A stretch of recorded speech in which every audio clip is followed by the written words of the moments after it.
আমাৰ বাউখুংগ্ৰি হিসাবে আমাৰ বিপিএফ দলেৰ প্ৰাৰ্থী বা এনডিএ ক্যান্ডিডেট হিসাবে আমাৰ ৰূপম চন্দ্ৰ ৰয় ডাঙৰীয়া আছে।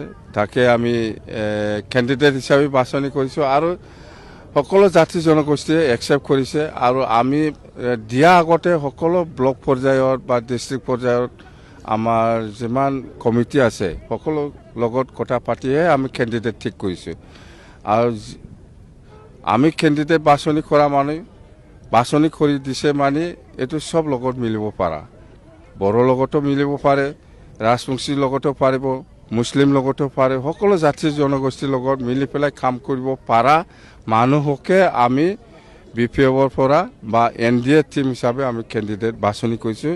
বাউখুংগ্ৰি সমষ্টিত মুঠতে আমি 100% চিয়ৰ আমি জিকিব। যিমান কোনোবা ডাউট ৰাজীৱ বাংগালে এনেকুৱা কৈছে সেইবিলাক কনফিউজন হ'ব নালাগে।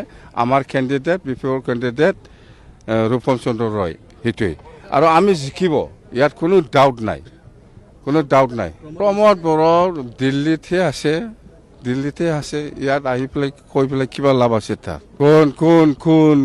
কোন বাহিৰত, কোন লোকেল, কোন কি? প্ৰমোদ বড়ো ক'ৰ মানুহ? সি ক'ত থাকে? ৰঙিয়াত নাথাকে, ইহঁতো বাহিৰত মানুহ প্ৰমোদ বড়ো। এইবিলাক কথা কৈ লাভ নাই, এইবিলাক বাহানা। UPPL 0।